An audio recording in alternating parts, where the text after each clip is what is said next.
Hi, I'm Benjamin Studebaker. I'm Anne Snellgrove McKerracher. And I'm David McKerracher. You're listening to both Why Left and What's Right. The Hello. mashup, Hello. part two. We're back. Yeah, it's good to be back together to talk Yeah, about the No Kings protests and some of the foreign policy stuff that's been happening recently. yeah. Seems like it's been a very eventful weekend in the US and in the world, and I've just been off in the mountains celebrating my sister's graduation. So I'm back and I'm confronting everything, and I'm looking forward to just kind of like hearing more about what is going on and kind of your analysis on some of it.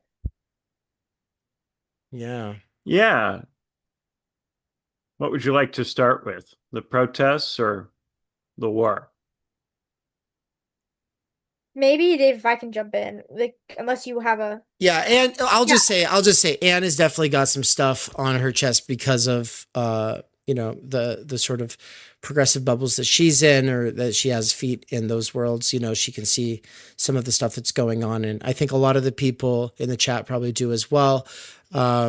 And I think that's more sensational because people are being very triumphant about it, and to me that just kind of feels dispiriting. It's like, oh wow, you guys think you did something great.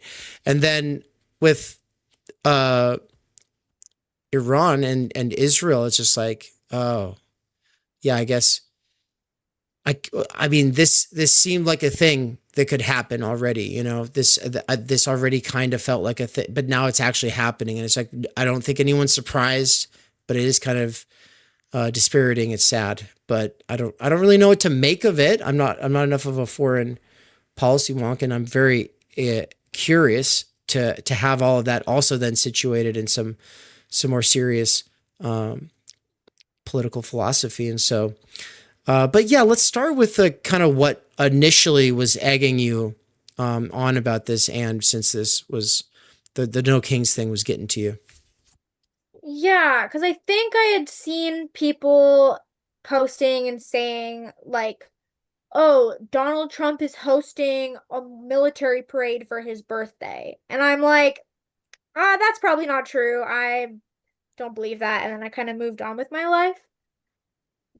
And so I knew that there was like these big protests, partly just to protest Donald Trump, and then partly like to happen on the day that this military parade was supposed to happen. So all I knew was like, oh, there's some military parade happening and it's Trump's birthday. I don't know anything about that. But what people were saying is Trump's having a military parade for his birthday. Isn't that very fashy of him? Well, I just found out, like on the day or like the day after the parade happened, that this was a celebration of the 250th anniversary of the US Army, which I feel like is very important context. Like Dave and I were reading an article about it before um we joined this call on our way home, and it sounds like, yeah, this celebration was like in the works. You don't just throw together a 250th anniversary celebration for the army like in 3 months, but the parade, it sounds like from what I read, was added last minute because Trump saw a military parade in another country. And so just from that being the situation where it's on Flag Day, it's also Trump's birthday, but also like we're hosting this celebration, to, oh, look, Donald Trump wants a military parade for his birthday, is like such a stretch. And when I found that out, I was just like feeling very upset. I think about like the just pure misinformation coming from kind of the people who are going out and protesting and who are against Trump. Because we can go, that's a waste of government money to do this, but to say, "Oh, Trump, look, Trump wanted a parade for his birthday," is just like, well, that's just not true unless there is some truth to, like, I guess, yeah, if you know all exactly what happened, but I think I was just upset in the moment, like about the gaslighting and the lie, and I just don't understand like what these people who are protesting and spreading misinformation think they're achieving. Like, oh, 9 million people around the country protested, or however many people. It's like, to what end? Like, weren't we having women's marches, the year that Trump got elected back in 2016? And look where we are. So I just am like, I just am always baffled that people think that this is like doing something real other than building a sense of solidarity, which I can understand could be maybe consoling in a time when politics feels scary. But I'm like, oh, whoop-de-doo. You wrote some signs. Congratulations. And I'm just feeling very cynical about it all. So I guess I'll leave it there and let either of you run with that. Yeah, there's a lot in there. So I think it may have been a fortuitous coincidence from Trump's point of view that his birthday coincided with this anniversary. He may have thought it would be nice to have that on my birthday. That might have been part of the thinking, but certainly that was not the only reason that he chose to have the parade. Parades are also not something that are exclusively done by military dictatorships. The president of France sometimes has fancy boy parades. You do sometimes see that even in countries that are not considered authoritarian, though it hasn't tended to be the thing in the United States. So the decision to do it strikes people as a little unusual. I think for the protesters, it was a fortuitous opportunity to have a protest they would have wanted to have in any case, regardless of whether any such parade was occurring, because there were various issues that they were upset about, much of which are substantive in character and are not really to do with the way the government is operating. Although there is a tendency in US history for people who are opposed to the president to frame the president as a king and to associate the policies of the president with the behavior of a king on the grounds that the policies seem to them to violate rights or to potentially be illegal. Part of the funky thing about the American political system is the tendency for presidential acts to be challenged in court and then to be scrutinized by judges. So when the president does something, there are immediate arguments about whether what the president did was legal or illegal. And that's part of the normal functioning of the system because all of these acts then go through a sequence of court cases, and then eventually some kind of judgment is issued on them. And that has been the case increasingly over the years because Congress has become less and less active. It's passed less and less legislation. So more and more is done by executive fiat, which means there's more and more testing of what is actually within the delegated powers of the president, the powers that Congress has given the president, because Congress has delegated numerous powers that are formally its own to the president for use in windows of time where a decision or an action needs to be taken quickly before Congress effectively convene. This is why, for instance, the president can engage in military action abroad without congressional authorization. During the Cold War, Congress deemed it to be necessary for the president to be able to act unilaterally without Congress due to the very short time frame that might be relevant for action, which would be too quick for Congress to meet, be briefed, and to deliberate and come to a decision. And that is very much at play in what's going on in terms of foreign policy. It's also at play in so many other areas of domestic policy at this point where Congress is just really, really slow to do anything. So I think a lot of people are frustrated with the specific policies, especially on immigration. Some people might have a certain frustration about some of the stuff that's in the big, beautiful bill, though I didn't see in the reporting very much emphasis on the specific measures in that bill. It was striking to me how little reference there was, for instance, to the work requirements that the congressional Republicans intend to impose on Medicaid. There was very little discussion of that. And I noticed also in the reporting on these protests that they're trying to differentiate themselves from the immigration protests and from the kind of anti-oligarchy stuff that Bernie Sanders and AOC have been doing, in part by thanking the police for protecting them, reporting counter demonstrators who show up to the cops, and also there's this emphasis on patronizing the businesses nearby where the protest takes place. So to try to discourage rioting or looting or other kinds of disturbances, to explicitly tell the protesters to shop after the protest takes place. I think that part of it also is that some of these people are older people who've watched a lot of television news and have become convinced that Trump is genuinely attempting to establish a fascist regime. So they think that by going out in public and demonstrating, that they're doing something courageous because they think that an authoritarian regime has been established that might pick them up off the street for Right. demonstrating. Yeah. So when they're not picked up off the street, they think it's a victory because they imagine that that's something that would happen. Now, there's no reason to think that that would happen to citizens of the United States. The instances of people being picked up off the street have been to do with immigration law violation. So it's not going to affect legal residents of the United States who have citizenship, who are demonstrating in some, downtown county courthouse, that kind of setting. But I think especially older people who watch a lot of MSNBC have a kind of narrative about what's going on that makes them think that it's an achievement just to go out into the street and declare opposition, and that they're inspiring other people by doing this, that it's an act of courage that will inspire others to come out. The counts for how many people are at these demonstrations vary widely. There are huge discrepancies between accounts put out by the organizations associated with the demonstrations and the police who are tracking the demonstrators. How big of a difference between these accounts? In Chicago, the gap was 75,000 according to the organizations and 15,000 according to the cops. Wow. Yeah, that's interesting. And you bring up a lot of things. Okay, you're saying that there's not a lot of people addressing the big beautiful bill, and also it seems like people involved with the No Kings in a lot of cases are trying to set themselves apart from both the immigration or anti-ICE kind of protests. So they're trying to not have that. It's like, oh, this is distinct from that.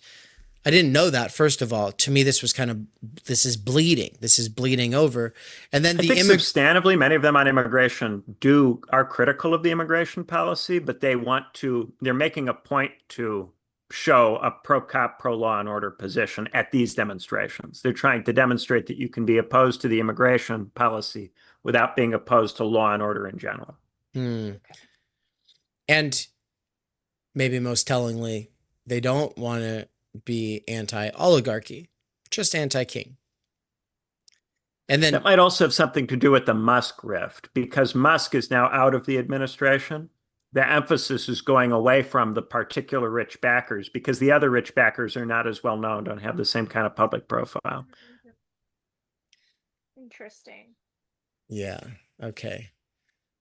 Yeah. And I think also the No Kings organization is less Sanders wing. It's more conventional Democrat. So yeah, I think I had seen some critiques of the particular protest.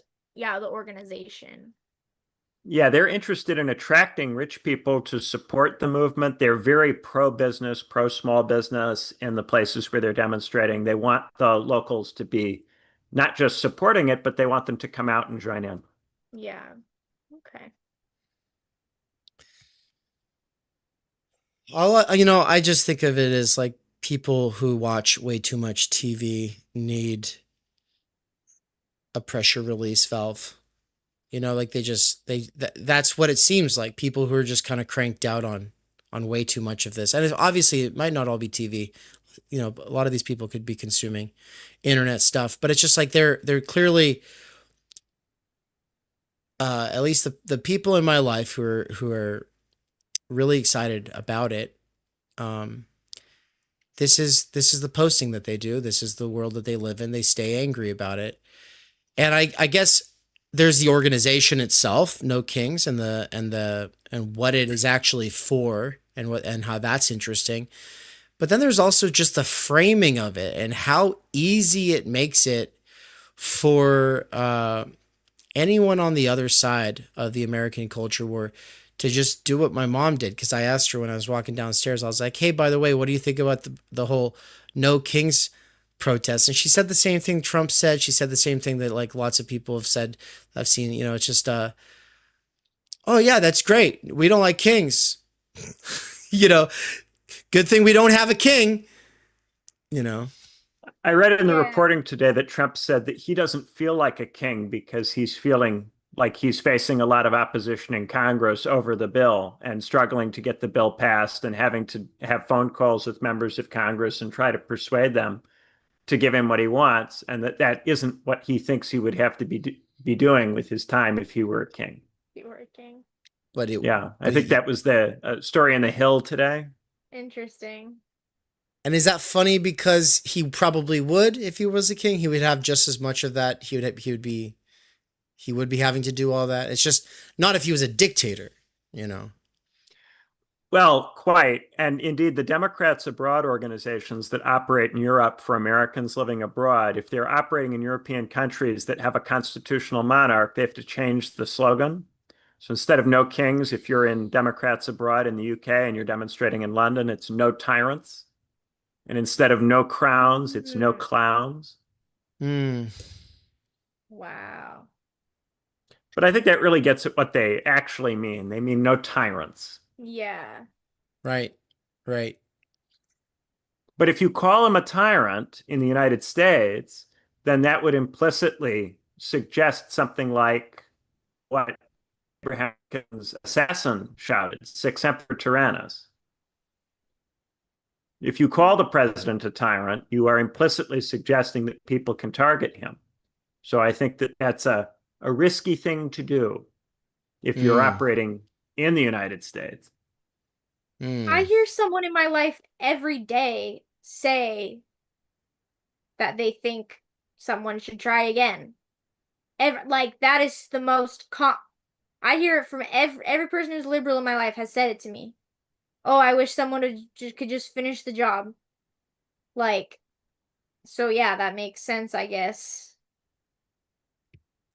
Yeah, if that were to be the official public position, that would be something that could get you potentially on a list. Yeah. Spencer Leonard in the chat. What's up, Spencer? Good to see you. Said, was there more discussion of the Build Back Better bill? Nope, not really. Not yet. Nope. Which are conducted by officers with their faces covered, without badges, in unmarked cars. Actions of the state are not ipso facto lawful. I think what he's referring to when he said which there is probably these detaining of people being pulled off of the street situation, people without badges in unmarked cars. Man, if you come without a badge in an unmarked car and you try to swoop somebody and then they defend themselves, there's nothing that should not be permitted. They should be able to do anything to defend themselves in that situation. That's absolutely crazy that people are doing this without badges and unmarked cars.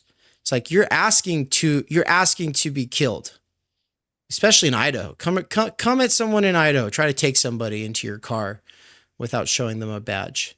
See how well that goes for you. Was that in reference to the ICE? Yeah. And the deportations? Yeah. I've seen a couple of videos like that. There's all kinds of things. We've got people dressing up as ICE. We got like sort of vigilante people dressing up as ICE, and that's obviously pissing off people who are real law enforcement because they're like, you're just making problems for us. And then you've got people who are being wrongfully detained or you know, so you're seeing bits and pieces of that kind of stuff. And I'm assuming some people who are following this stuff are seeing a lot of it because that's probably all they're following, you know. The high visibility enforcement, the purpose of that is to generate media coverage so as to deter people from crossing the border. It's to generate worldwide viral social media clips of very nasty policing so as to discourage people from crossing the border. It in part papers over the fact that they don't have the resources to enforce the immigration laws at the scale that they'd really like to. So to make up for the fact that they don't have the resources to enforce it at the scale that they'd really like to, they're doing a small number of very high visibility, very abusive law enforcement actions to try to make a show.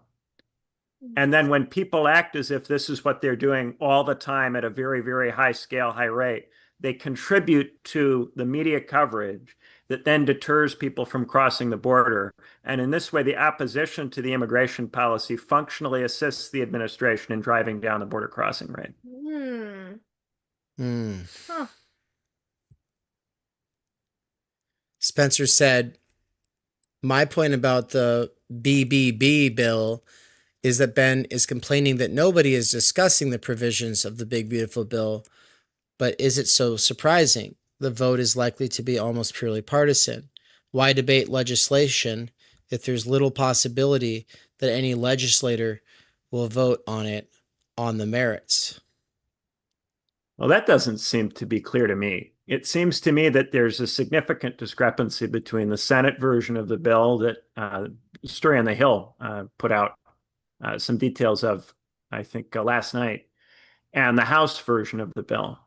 And there's also some difference of opinion among Republican senators with regard to the Senate version of the bill. Some senators are not happy with the current Senate version of the bill, and it's not obvious that ultimately the House will accept the Senate bill, the Senate will accept the House bill, or a reconciled compromise bill will be found that pleases both. Not at all clear to me that they're going to pass that bill in either of those forms, or if so, in which form. And it seems to me that right now the most effective opposition to the administration is internal to the Republican Party, and it's attempting to persuade particular senators not to vote for that bill or to demand changes to it. That's where it would seem to me to be the most meaningful action is. Whereas these No Kings protests, I think, have very little to do with the substance of what the government is going to do.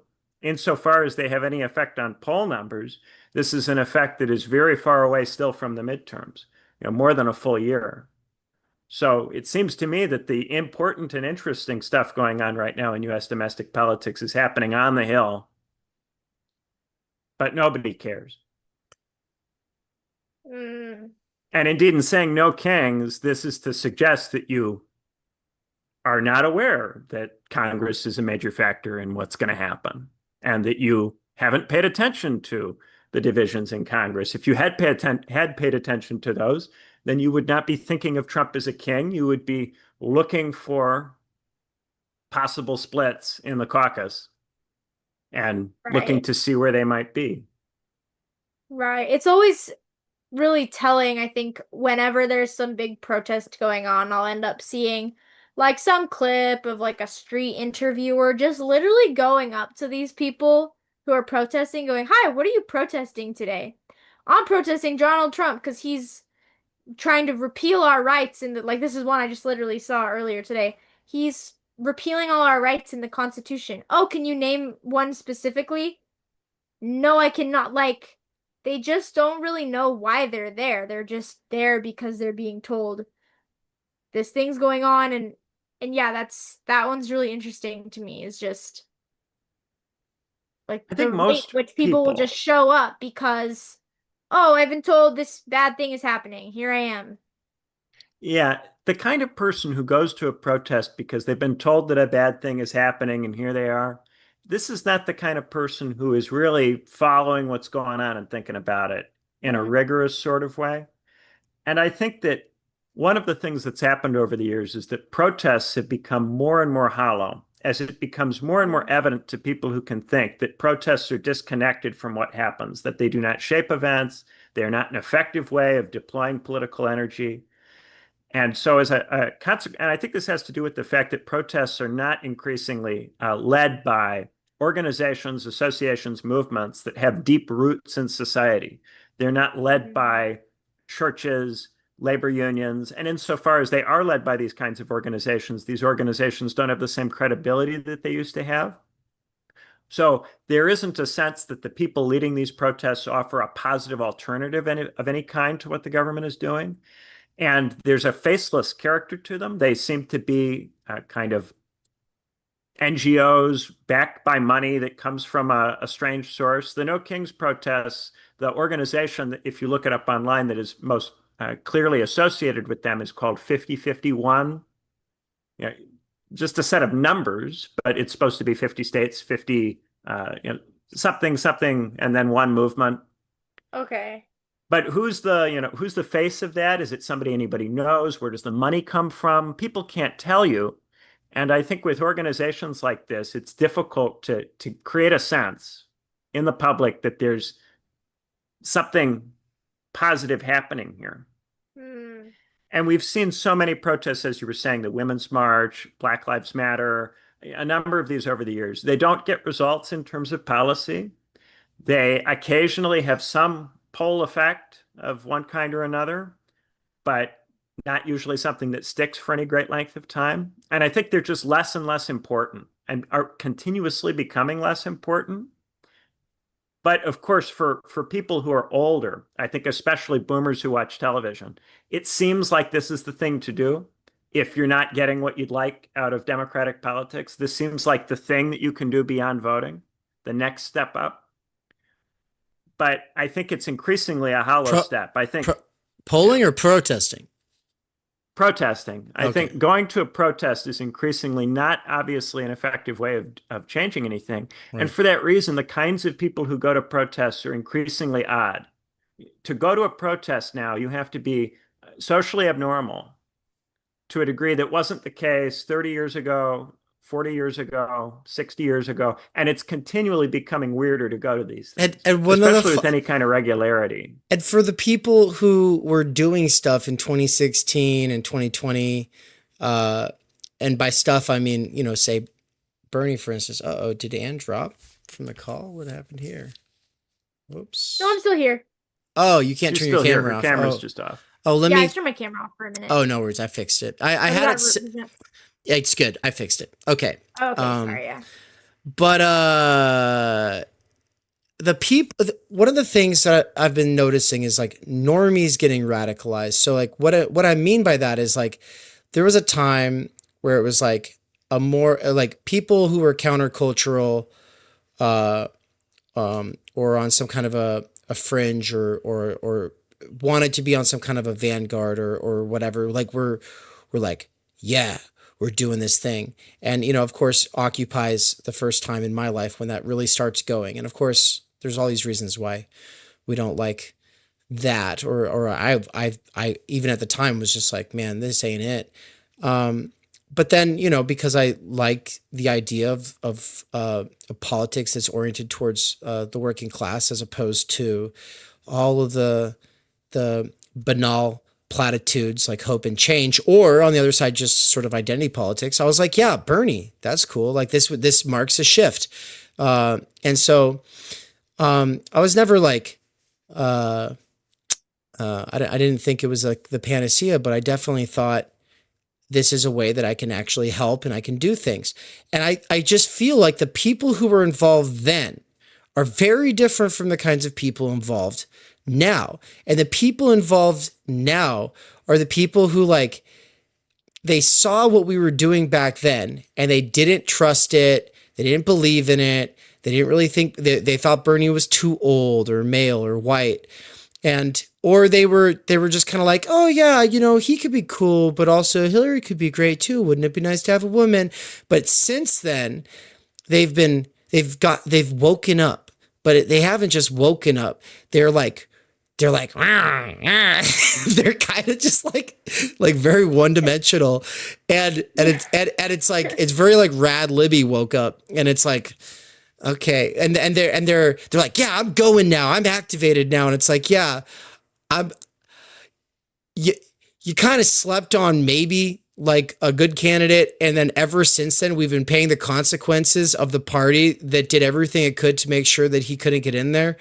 And instead of taking any responsibility for that, y'all just keep blaming Trump. And so that's what I'm seeing. I'm just seeing the people who absolutely not only cannot win, but are and because they don't have any strategies to win, but also are backing the party that axed the what was plausibly a way forward at the time. Though at this point, I'm very disillusioned on even that. But it's just like, I'm just like, oh yeah, you're marching now. Cool. All right. And maybe that's cynical and it's coming from my burnout from that time, but also I'm like, no, but like there were real things that could actually be done. And now this is like, we don't like kings. Okay. that's They're also optimizing them. It doesn't have the ring to it that Medicare for All did. Because behind the words, there was an actual idea like, oh, healthcare is screwed and we could actually do something, and oligarchs are a problem, you know? Yeah, they're also optimizing them for minimum social impact. It's disproportionately pensioners, older people, so people who are retired, who aren't in work, protesting on the weekend. So they're not really looking to cause economic disruption. Indeed, they're very, very keen to emphasize that they are not opposed to the cops and they're not looking to disrupt the business environment. They would hope that the protest actually sparks people to go to the businesses that are along the protest route. So they are actually trying to generate economic growth, if possible, for the local area while they protest. So there really isn't any kind of consequence that these protests have for people who are in charge. And that is by design. That's what the protesters are going for. Really, they just want to get positive news coverage for the purposes of trying to alter the poll numbers so that they're in a stronger position by the time the midterms roll around. And they're thinking in terms of every week there's a weekly news cycle, and you want to win that week. And every week counts toward your eventual goal of getting to the midterms.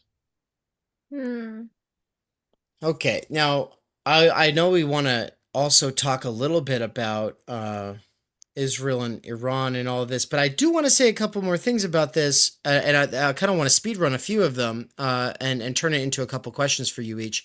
But I want to start on, I just want to say, that with the whole going up to people on the street and just sticking a microphone in their face, I remember when Ben Shapiro and Steven Crowder were doing that a lot back in the day.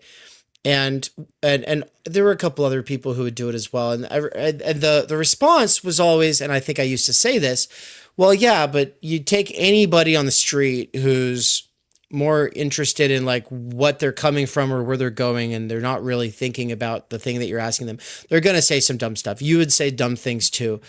I think that that's true. But also, I don't know, and maybe this just speaks to me and where I'm at, but I kind of just am like, yeah, I think that these kind of answers are not hard to find. I don't think that this is like you go around and you ask 100 people and you have to shed off 90 of the responses so that you can cherry pick moments from 10. No, I think I'm sorry, I don't think it takes that long. I've seen like Blair White, and she's just the amount of footage she's able to get from a few hours at a Pride thing. It's like, I don't think she's working very hard for that. I don't think that's that difficult. Maybe I'm wrong on this, but then with the other thing I want to say about this is that, people could say, well, you can know that the situation is totally screwed.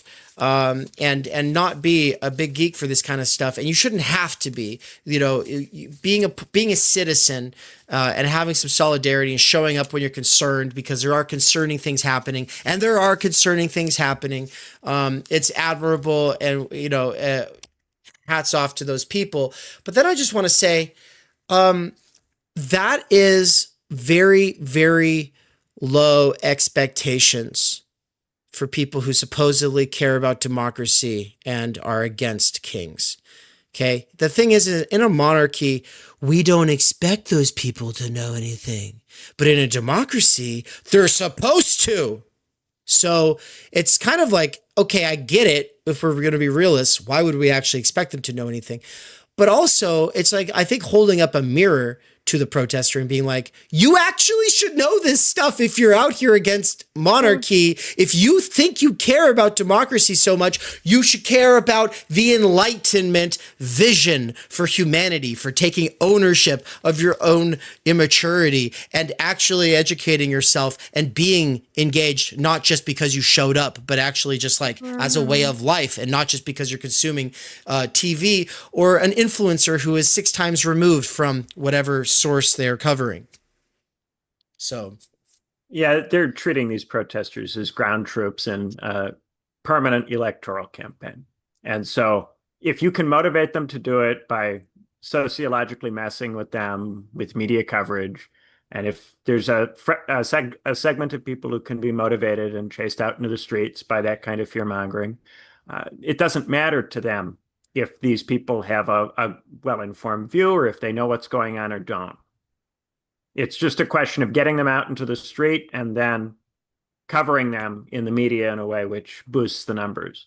It's a way of doing democracy which operates on a kind of very minimalist Schumpeterian premise of if you can produce enough negative stories about the incumbent government, you can get people to throw the bums out. They don't have to understand why they don't like the government. It's not necessary for them to have any kind of complex or complicated view. They just have to develop negative associations, negative vibes with the government, and then when the election comes, they'll vote for somebody else.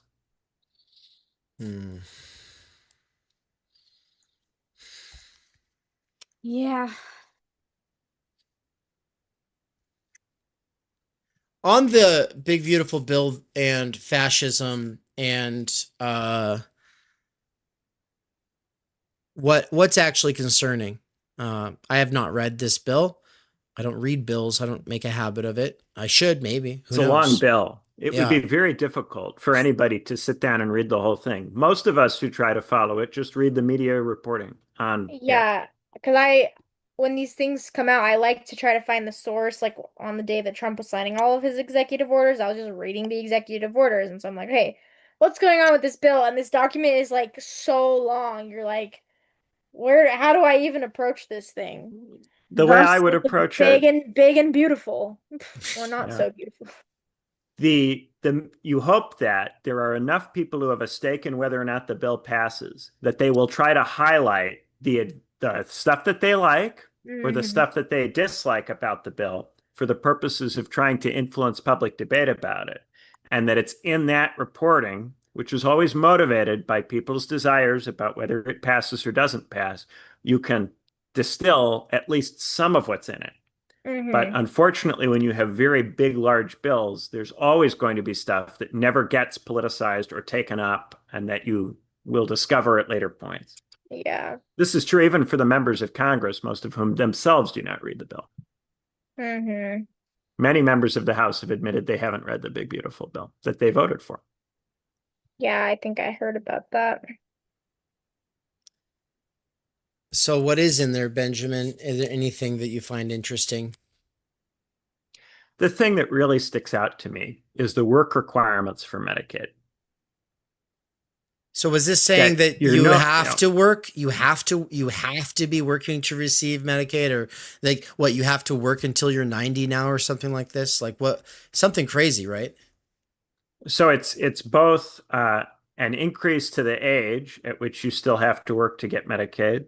And then it's also an imposition of this requirement even for relatively young adults, even for adults with dependent children in the case of the Senate bill. So it's a quite sweeping work requirement. And this will mean that something like, according to the CBO report, 11 million people who are currently not working and receiving Medicaid will either have to meet a work requirement, qualify for disability, or lose their healthcare coverage. This is a number that is, over 10 million. It's a sizable number.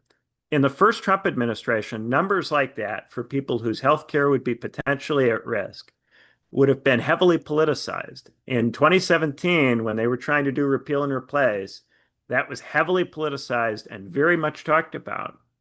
There's almost no attention given to it now. Almost none. Just a total lack of concern on the part of everybody. So both the establishment Democrats and I think the left. Yeah.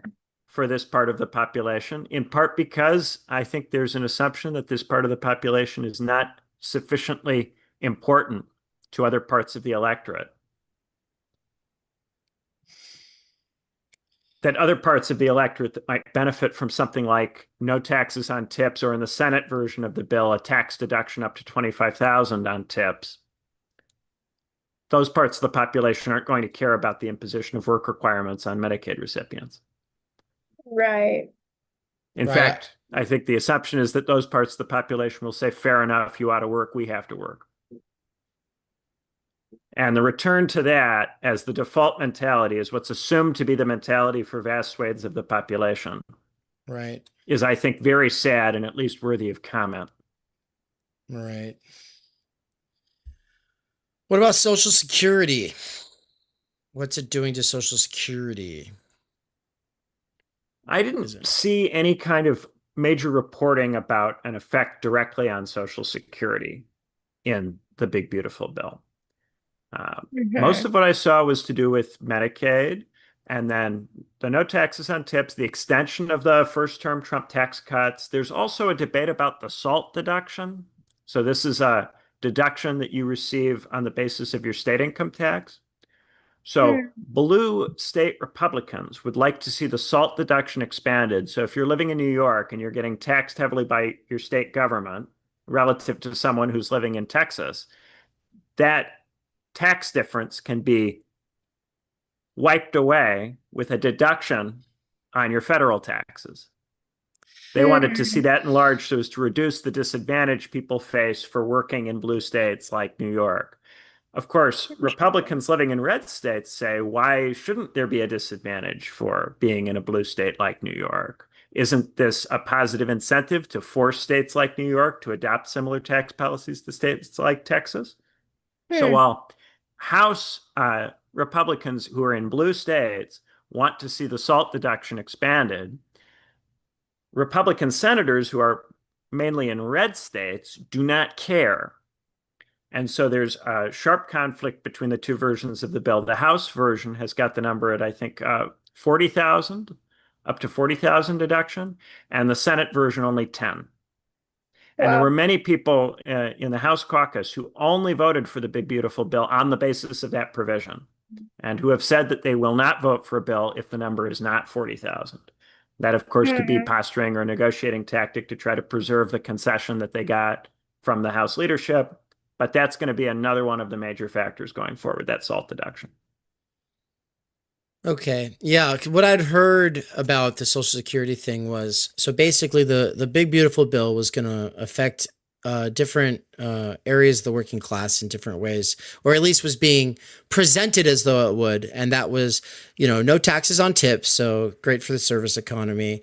No taxes on overtime. Okay. That's amazing. That would be amazing. Anybody who's ever worked overtime and then seen how much was taken out of taxes, you just want to die. Like when you see that, you're just like, I just worked so much extra and they gouged me so hard. And I got a $500 Christmas bonus from a company one time. Everyone did. And it was a $300 Christmas bonus because like 150 or 200 of it was taxed. And I'm like, I'm sorry, did you work for this grocery store? So stuff like that. It's just like saw in this bill. Well, let me say, so overtime and tips, and Social Security. It was supposed to be not taxing on Social Security, something related to Social Security, other deductions or some amount of it. I forget what it was. I remember a couple of people I know were excited about it, but I don't think it was actually added. So a couple of people close to me were excited about that because Trump had referenced it several times, saying that it would be on the bill, but then it wasn't actually included. So it's kind of like being told that you're going to get something for Christmas and then you don't get it. And it's like, oh, well, dang. Yeah, there was a proposal to do away with taxes on Social Security benefits, but that did not get into the bill. Oh, okay. It's on benefits. Okay, yeah. So that would have been great. It's kind of crazy to think that Social Security benefits are getting taxed in the first place. It's like, well, if you have an income that is, no matter where the income comes from, Social Security doesn't count as capital gains. It counts as part of your regular income. So if you're someone who, this is in part why you shouldn't take Social Security if you're 62 and still working. In addition to getting a smaller Social Security benefit as a consequence of that, if you're still working, then your total income will be high enough that the additional Social Security money will be taxed at a considerable rate. But if you were to make that tax-free or tax deductible, then you might still get a larger benefit for continuing to work while collecting a Social Security benefit. And then that might incentivize some people to do some work while collecting a Social Security benefit. A lot of this policy is aimed at incentivizing people to work. So you have Medicaid work requirements, you have a possibility of collecting Social Security, or originally this has been removed, but that possibility of not having your Social Security benefit taxed was an inducement for older people to keep working. And then you also have inducements for people to accept more unconventional labor relations. So work for tips, work overtime in less regulated kinds of environments because you'll get a tax advantage if you agree to this kind of work. Interesting. Yeah. Well, I don't know about the overtime thing, but the tips thing is on there. And so what we're ultimately saying though is that or what you're saying, and what you were saying to Spencer Leonard, is that it's likely this bill will look very different once it's been debated. At minimum, we do not know whether we're going to get the House version of this bill, the Senate version of this bill, or something in between. And if it's the something in between, what will the in between be? There's a negotiation that has to take place. Even if we operated from the assumption that some version of the big, beautiful bill necessarily will pass, we don't know what version of it we're going to see. And therefore, there is an opportunity for people to advocate and to lobby and to try to influence that ongoing debate by engaging with the Republicans in Congress who are part of that debate. And of course, it's also possible that those negotiations break down in such a way that the bill doesn't pass, or that the original Senate strategy of breaking the bill up into smaller bills and passing those that are the most popular or that have the most support behind them in Congress, that approach would then go through. This is in part why they're doing it in June. This gives them time for, if they're unable to get this thing through, a potential opportunity later in the year to do something else. Of course, they're very committed to getting this version through, but politicians will say that they're very committed to getting large bills through all the time. It doesn't necessarily mean that they will go through, or if they do go through, they may not go through in the form that you're currently seeing. All of this happened with, the Biden human infrastructure bill, which was $3.5 trillion when Bernie Sanders said, we have the votes, we know that this bill is going to pass. And then it was shrunk to a fraction of that, with many of the provisions that he said were sure to be in that bill not ultimately making it in. Yeah. As for fascism, is there anything I've not had my ear to the ground super hard through these No King protests. And so is there anything that people are saying that is in this bill in particular that is tyrannical? I'm not really seeing any talk about the bill. I'm mostly seeing discussion of executive action, of stuff that was maybe in the executive orders or stuff that is being reported on in the news as the enforcement behavior of parts of the US government. That's mainly what I'm hearing people talk about. A lot of it also is not distilled down to policy. I want to ask Jay Scott in the chat, who's read half the bill so far and is finding it very boring. If there's anything in there that jumped out at you. The fact that someone in the room read that much of it is really cool. I do tell if you know. But yeah, sorry, Anne, what were you going to say? I was going to say that I've seen some more kind of liberal leftist people talking about the bill particularly. I believe there's a part in there that essentially, at least in like maybe one of the earlier versions of it, makes it so that Medicaid or Medicare, one or both, will not cover any gender affirming care.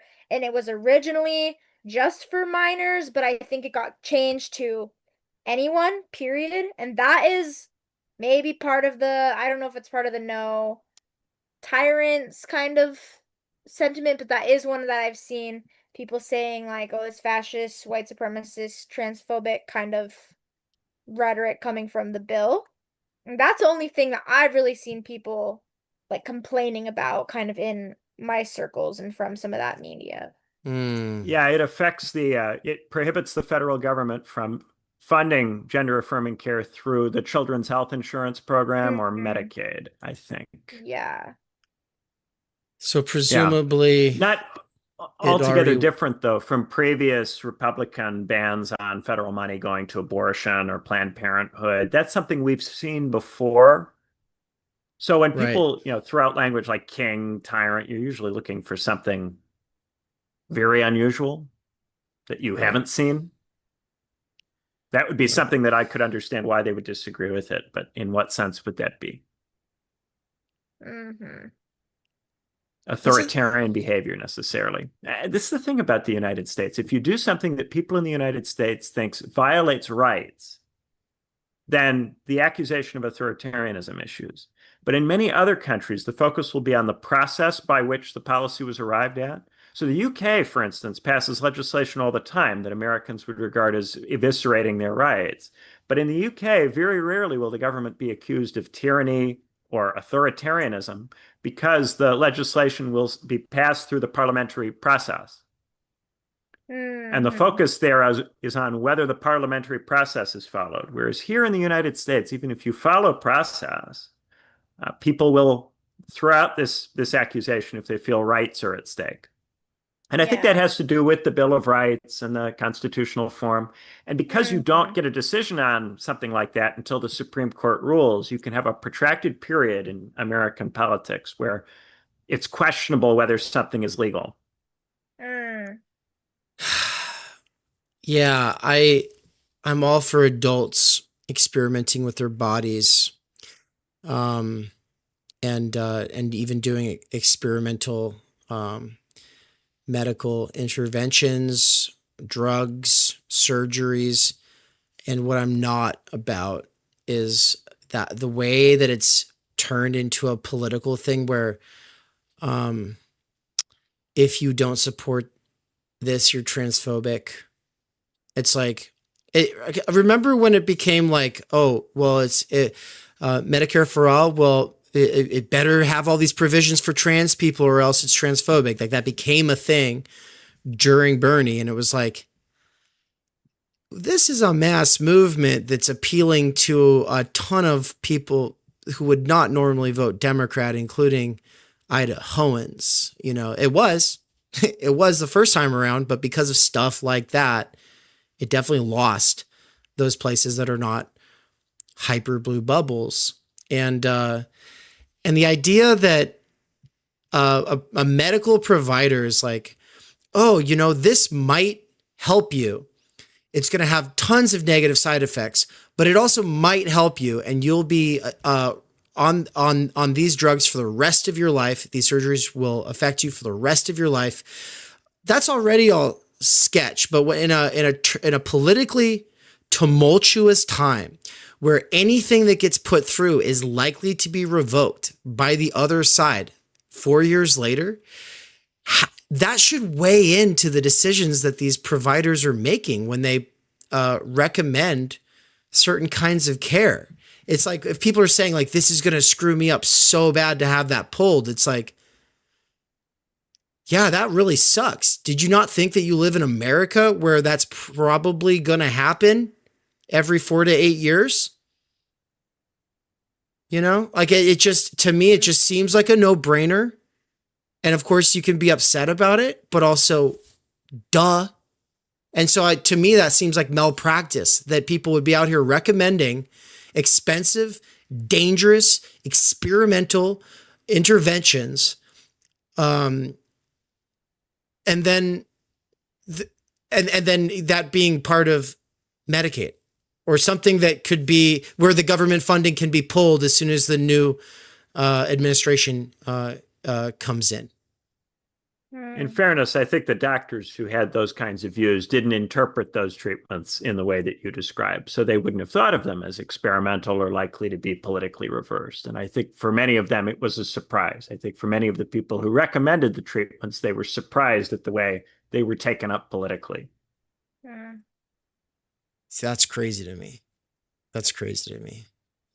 I mean, a lot of them, I mean, the ones who come out and are like, I've been living in fear from saying this for a long time, but I've been doing this and I think it's very harmful. And I know it's going to lose me my job to say this, but this is not right. Um, that the fact that people feel like this sense that they have to go along with it. I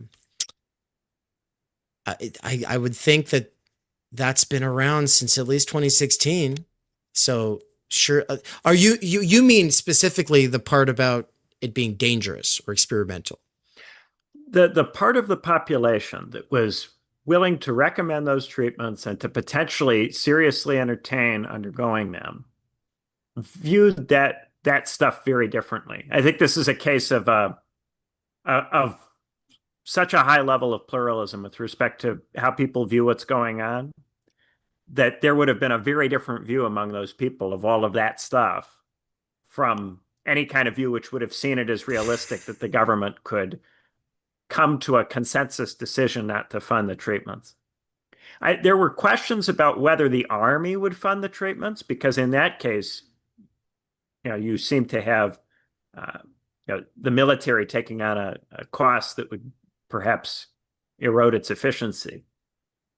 Initially, a lot of the arguments were about that, about whether the military should fund gender-affirming care. It took a while for this to become a question of Medicaid and CHIP. There was a very strong push behind this stuff early on. And a kind of assumption, I think, on the part of a lot of people, and you still see this in the trans flags that show up at a lot of these events. The new LGBT flag, which has the trans addendum added onto it. I think that a lot of these people kind of assume that this was a next step in a progress of change, and that this kind of stuff was not likely to be reversible. Or if it were reversed, that it would come at a substantial political cost, which they could capitalize upon. And that's in part why they're continuing to emphasize it. That's the cynical part, yeah. So the other thing on the BBB that we haven't touched on is the hands-off AI provision. And oh yes, the no regulation of AI by a state government for a 10-year period. That's insane. If that could actually hold, I mean, could they make it so that couldn't be walked back? I mean, because AI could do a lot of stuff in 10 years. It could do a lot of stuff in 3 months. We don't know. So of course you could challenge that part of the bill on a 10th Amendment ground and see if you could potentially go after it that way, though there's an argument that it's interstate commerce and that on the basis of it being interstate commerce, they would be permitted to make that prohibition. There are some House Republicans who said that they didn't know that that was in the bill when they voted for it, and they're upset that it's in the bill, and given another chance, they will attempt to amend the bill or potentially vote it down over that provision. So that is another provision that is politically contentious among Republicans and is not necessarily obviously something they all support. Yeah, okay. So I think Trump also signed something that put several billion towards AI. I don't know if that actually went through, but if billions went to AI and hands-off AI, if those two things are happening at the same time, that is like the accelerationist dream, so. A lot of defense companies are now engaging in technology that involves this stuff. So at this point, defense spending is not obviously delinked from this. There is a kind of, and we discussed this with reference to Palantir and Anduril, a kind of merging of military spending with tech sector investment in certain areas, not to say that the tech sector and the military are straightforwardly unifying, but there's a substantial amount of overlap. So defense spending is often funding some kind of research related to this stuff. It's hard to disentangle and hard to say how much federal money is going to this stuff. Wow. Yeah. Well, good news for Silicon Valley. The AI bubble, if it is a bubble, it probably gets a little bit more time to grow. And Anything on any of this or fascism you want to say before we switch gears? I'm going to play a little thing I made at the sort of point here right before we transition into talking about Israel and Iran. I always want to say Iran, but it's like tomato, I suppose. Yeah, I don't think I have anything more on this. It's just, like here we are, almost 10 years later after Trump was in office the first time. And it feels like deja vu in just the protests and calling him and everything that you don't like fascist and a white supremacist. And I think like there was a time when I wasn't like, let's call everything fascist or racist, but I was like, yes, going out does something. I just don't quite believe that anymore. And yeah, I think it's all telling of just the fact that like the types of people that are going out or the information that they have or do not have, the misinformation. It's all really telling of, I think, like a deeper cultural crisis, which we're always, talking about at Theory Underground. But it's just like interesting to see the way that I think some of those symptoms directly play out when we're talking about the reaction to politics and the policies themselves. And that's how I feel about it. Yeah. All right, everybody, we'll be right back.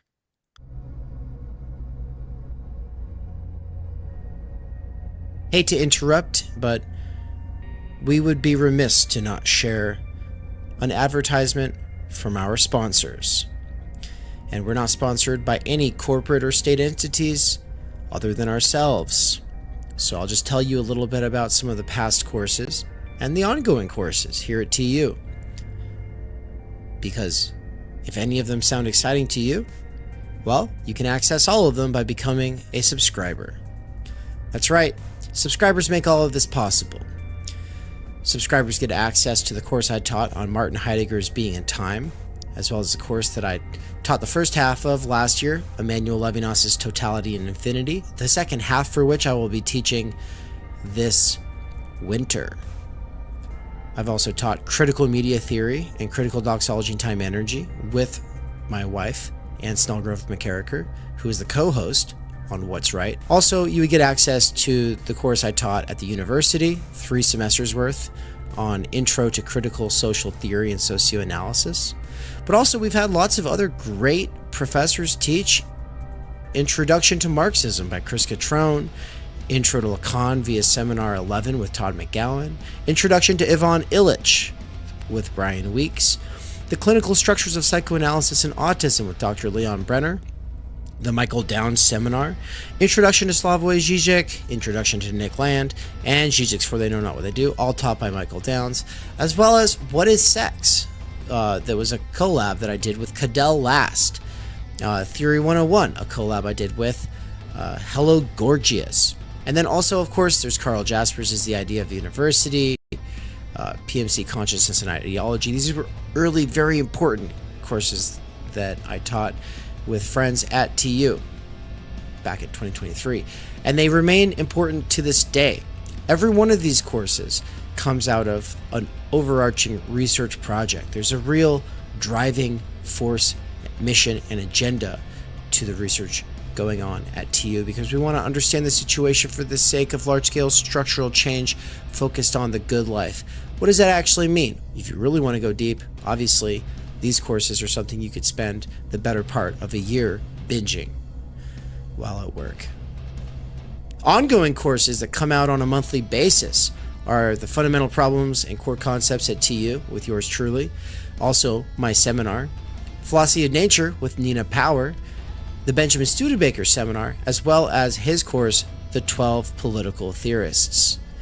We've got some really exciting stuff coming down the line.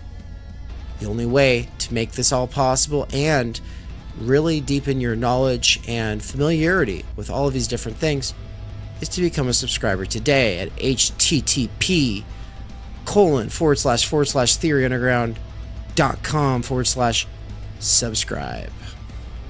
Thank you. we're back. So that new PSA that we just showed, I'm gonna kill some time, talk about it while we wait for Ann to get back here. But basically, I'm here. oh The cat yay, is, and I'm petting him. cool. And I'm having some pretty severe back pain, so I think I might go camera off for the rest of this Yeah, no so I worries. can sit in a comfortable position. Yeah, we got to get you with a proper setup for sure. Yeah. I mean, I'm still not in a Do what you proper gotta do. setup. Benjamin's not in a proper setup. I'm not in a Yeah. proper setup. Both of us are Welcome to in. Theory Underground. Yeah, both. The reason Benjamin, we found out at one of the behind the scenes subscriber only seminars recently, that Benjamin, whenever you've seen him wearing this blanket that makes him look kind of like, I don't know, Prince John or from you look like. Is it Prince John? Is that the villain in Robin Hood, the Disney one, the cartoon? King Richard's brother. Clearly, I'm in violation of the No Kings injunction if I'm making you think of that. Well, other people in the live chat said it too. So yeah, you definitely have. You've got his blanket on. But anyway, every time we've seen Benjamin wearing that, it turns out it's because he is not in his normal setup. Some people, very observant, could have already picked up on that. But also, it's cold down there. And not only is it not his normal place, you know why he's not in his normal place? It's because a freaking tree fell over and hit his normal place. So What? he's been, yeah. You Oh, didn't know. snap. Yeah. So Yeah, that happened, I think back in March.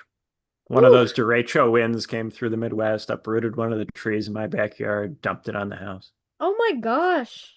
yeah. So the tree was trying to be a kingslayer. I think that's what it's about. Well, you weren't wearing the blanket yet, actually. So Yeah, it took me a little while to figure out that this was the way to keep my brain warm while doing calls from down here. So I'm this glad. will be, I guess, featured on the what's What? Oh, nothing. I was pulling up the live chat and it started playing. Clicked on the Oh, wrong video. Oh, I see. I was like, what? Yeah. Yeah. Yeah. So let's well, I guess I started saying it, so I want to finish saying it. That little PSA I met is the most bare bones version of a PSA I've ever made it to you. And of course, it's because I was busy and blah blah blah. But ultimately, I was thinking, I've never just shown a list of all of the ongoing and past courses at TU, and in the normal flashy version of a PSA that I put together where it's got a lot of things going on. I think the back catalog is often sort of something we leave out. And it's one of the strongest things to lead with. It's like, no, by being a subscriber, you actually access probably more courses than you could binge in a year, unless you were going really hard. And of course, that's without doing the readings or listening to the books of the readings for the courses. So it's quite the catalog, and I'm proud of it. When I put that together, I was like, oh, this is really sweet. So it feels good. And for the next 3 months specifically, we're promising that if you're a subscriber, you get access to all of those. After 3 months, we might have a bit of a different system. Obviously, the risk we're running is TMI and people just feeling like they can go in any direction. There's too much. And for that reason, when you sign up, when you're new, we'll do an orientation. We'll talk. We'll find out what you're interested in. We'll find out what you're working on. You can pick our brains, vice versa. And, we might give you some recommendations if you're looking for that. Otherwise, I know a lot of people are also just excited to jump around and just do whatever looks interesting because this is the internet and that's kind of the message of the medium. So, anyway, with that said though, a few days ago, a couple of people looked at me very significantly and said that Israel was firing rockets into Iran. And then I've seen a little bit of stuff about it. I believe that it's been returned, and I saw who's the Hinkle? Is it Jackson Hinkle? I saw Jackson Hinkle saying that Iran has proven that the Iron Dome doesn't work, and the video showed just like these missiles pouring into Israel. Of course, Israel is saying it's doing a great job intercepting those, but I think some people are getting hurt on both sides. And there are people who believe that this is the beginning of World War III, or that we've been in World War III, but now it's a lot more obvious. So, why do you think we're not? Why do you think that's not true, Benjamin? Well, I mean, obviously, the numbers are not of the standard for something like a World War III. They're not of the standard for something like the Iran-Iraq War in the 80s, in which 500,000 people were killed. You're talking about casualty rates that are much, much lower than that. So any kind of talk of World War III is preposterous. You're not even to the scale of something like the Iran-Iraq War. It's not just rockets. Israel is flying jets over Iran. Israel has control over Iranian airspace, and Israel is also engaging in targeted killings of particular senior leaders in the Iranian military. So it's not just throwing rockets back and forth at this stage. And it's a consequence of the fall of the Assad regime in Syria. It's a consequence of the defeat of Hezbollah in Lebanon. There is much less in the way for Israel to potentially worry about as it flies jets over the Syrian desert and into Iranian territory.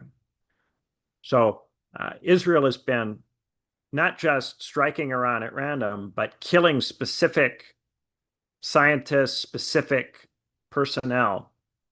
And because they've been doing that, it produces a climate of fear in the Iranian leadership, because the specific members of the Iranian leadership are potentially being personally targeted. So it's not simply just a case of who's going to rack up more casualties in army bases, or targeting concentrations of troops, or munitions factories or something like that, or even nuclear sites. We're talking about one side that seems to have considerable access to the leadership of the other side, and the other side is able to throw some rockets, but is not able to attack in that kind of targeted way. So there's an asymmetry of fear with regard to what the leaders have to be concerned about. The Trump administration has tried to lean into this by suggesting that Israel had a plan to kill the Ayatollah, but that he nixed that plan, or prevented that plan from being followed through on. Now, that may just be a bluff. It may not be the case that the location of the Ayatollah is actually known by Israel or by the United States, but by suggesting that they have the location, given the number of other people that they have been able to target and kill, this could produce a genuine environment of fear in Iran regarding the safety of the Ayatollah. And that can be used potentially to try to extract negotiation from Iran.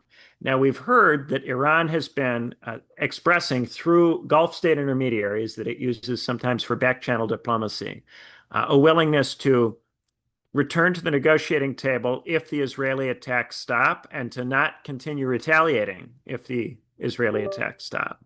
At the same time, Iran in public has said that they are willing to continue on with this for some time, and they think that eventually Israel might run out of stuff to throw at them.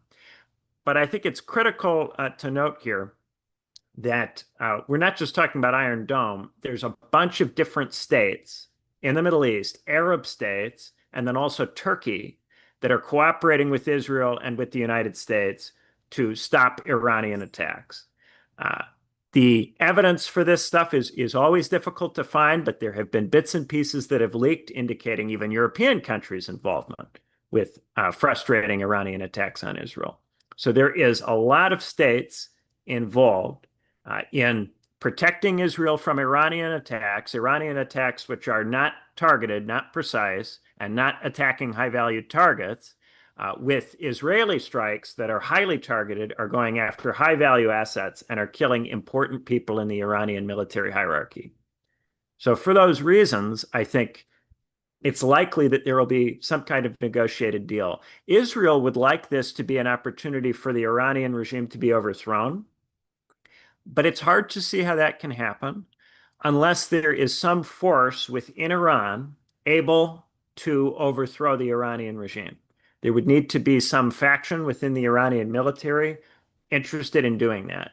Historically, Iran has been able to maintain the loyalty of its armed forces through the Revolutionary Guard, which has historically been thought to be highly ideological in character and very much in the regime's pocket. So unless the Revolutionary Guard is fragmented or there's some part of the Iranian army able to take on the Guard, which seems unlikely, it's hard to see how the Iranian regime could be overthrown, except by some kind of large-scale invasion. Now, a large-scale invasion of Iran is not likely. It doesn't make a lot of sense. Iran has a lot of cities nestled in a mountain range called the Zagros Mountains that are infamously difficult to penetrate. If you look at the events of the Iran-Iraq War, the Iraqi army never penetrated those mountains, never penetrated them, and indeed never had the object of penetrating them. The goal of the Iraqi army was to capture the oil fields that were located on the Iraqi side of the mountain range. So to actually march an army through the Zagros Mountains would be extraordinarily costly. It would take a lot of personnel to do this. You'd have to get ordinary Americans committed to that deployment. You'd need to get Congress to back a long-term deployment to Iran. Those things are not going to happen. What might happen is that the United States might aid Israel in targeting Iranian infrastructure that is difficult for Israeli weapons to reach. So things like underground nuclear facilities that Israel is not in position to touch, but that the United States potentially could touch. I don't think that that would be the beginning of regime change. I think even if Donald Trump were to do that, that would not result in regime change. What it would result in would be a greater diminution of Iranian uranium enrichment capability. That you might see. And bear in mind, while we don't have any kind of hard evidence that Iran is building a nuclear weapon, we do have hard evidence that Iran has enriched uranium well beyond the point at which it would be necessary for civilian use. That's been the situation for a long time, that Iran has been enriching uranium to a very enormous degree, but we do not have, at least not publicly shared intelligence indicating that it has constructed a delivery vehicle and a bomb with that uranium, with that fissile material. So, of course, Israel has continuously, and not just Israel, but a number of other states in the region have continuously suggested that Iran could get a nuclear weapon. They have a lot of fear of Iranian capability, but the United States has tended to instead play footsie with Iran, keep the Iranian regime intact while using the threat of Iran to discipline those other states and get those other states to follow the U.S. lead and to make contributions to the U.S. global alliance system. And so that would include states like Saudi Arabia, which has been the longtime #1 importer of U.S. arms, even more than Ukraine. Saudi Arabia, even more than Ukraine, imports more arms, and it deploys those arms principally to fight the Iran-backed Houthi rebels in Yemen. Those Houthi rebels, you might recall, have been messing with shipping in the Red Sea in their attempt to support the Gazans. So there has been a long protracted conflict between the Saudis and the Iranians. One of the major facts that emerged in the WikiLeaks leaks from way back when, if you remember those, was that the Saudi King Abdullah asked an American diplomat to cut off the head of the snake, referring to the possibility of killing the Ayatollah of Iran. So the Saudis very much hate the Iranians. There's a number of other states in the region that are not comfortable with the Iranians, do not like the Iranians, have suggested at various points that they would get nuclear weapons in response to Iran obtaining nuclear weapons, talking here about states like Turkey, states like Egypt. So there's a lot of different states that are potentially willing to help Israel and help the United States if it is in the service of containing an Iranian threat. So to sustain the appearance of an Iranian threat causes a lot of these states to cooperate when they might not otherwise cooperate, and causes them to buy a lot of weapons they might not otherwise buy. And all of that contributes to building up the domestic arms production capacity of the United States, which is necessary to sustain the pivot to Asia and the increased focus on East Asia.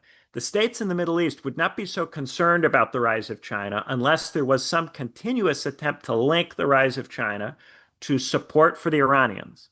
And this is what the United States does. With both Russia and Iran, it continuously suggests that China is supporting or might in the future support Iran or Russia so as to get the states in the Middle East and Europe to be concerned about China and to back the American pivot to Asia with arms purchases and increased defense spending.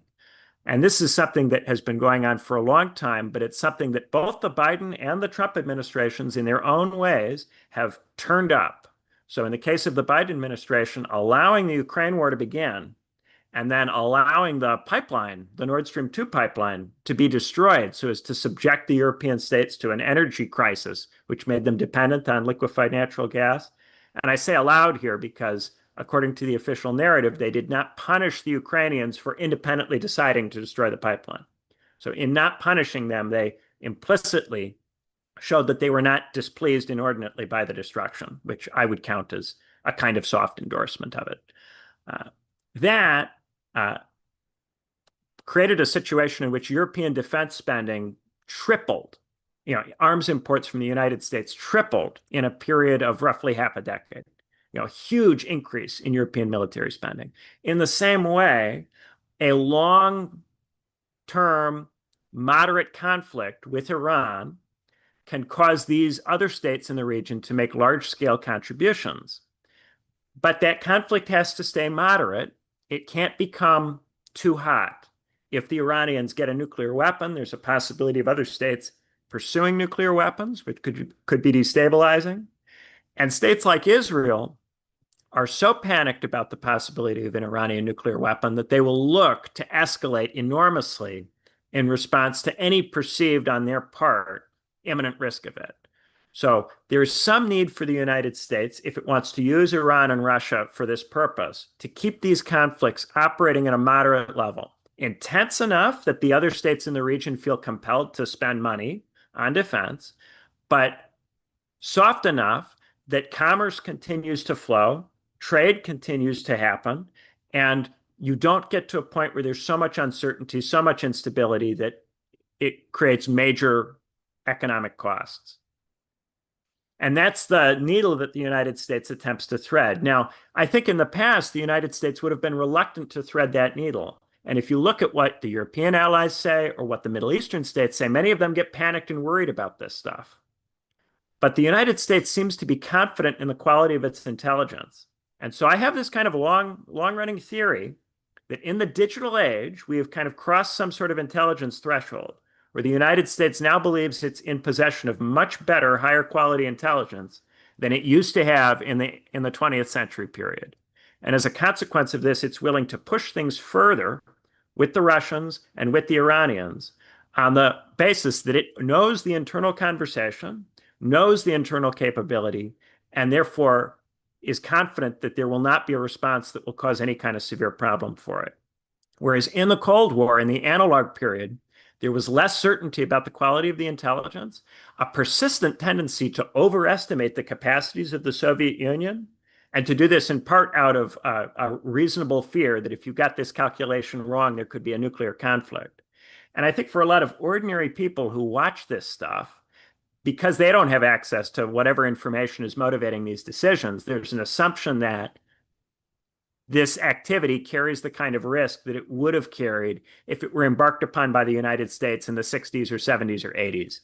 I think especially for older people for whom they lived through that period, that assumption is natural and understandable. But for quite some time now, the United States has pushed it well beyond that limit.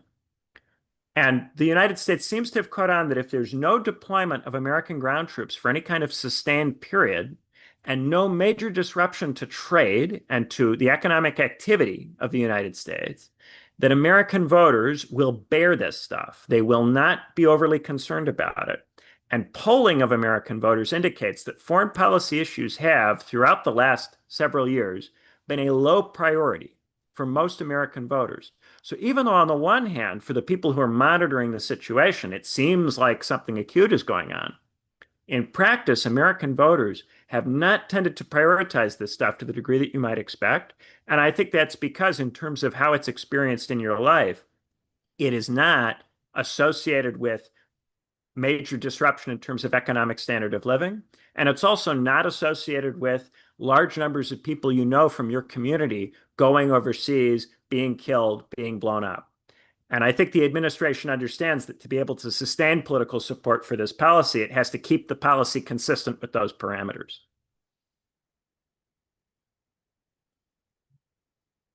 That makes sense. But it's a lot, and I do feel out of my element. Anne, are you still awake? Yeah, I'm here. I'm here. You did a big flight today, and you've been traveling and stuff like that, and it would have just been funny had you flown. But yeah. So I mean, I think I had to get up and walk around because I am tired from being awake since 4. But yeah, yeah, I'm here. yeah. Yeah, Cool. it is a lot, but it is really interesting because I like this threading a needle theory. This it operating with much higher intelligence. What you're saying about Israel strikes, I think adds to that, right? Israel and US just kind of like they know where their people are. They're able to just, they're not shooting missiles randomly, right? And having created and monopolized the internet really, I think, probably helps in ways that we can't even understand. It helped in the case of Hezbollah. These exploding phones that Israel deployed to Lebanon allowed Israel to get many very senior people in Hezbollah. And this seems to be the issue for the Iranians, is that Israelis keep getting people that they thought were safe, that they assumed Israel couldn't find or couldn't get. And that produces a panic in the leadership when people that you've known for many years, people that you consider your friends, are turning up dead. People that you thought you had the capacity to protect, and you discover all of a sudden that you don't have that capacity to protect those people. That can put any government in a quite spooked situation.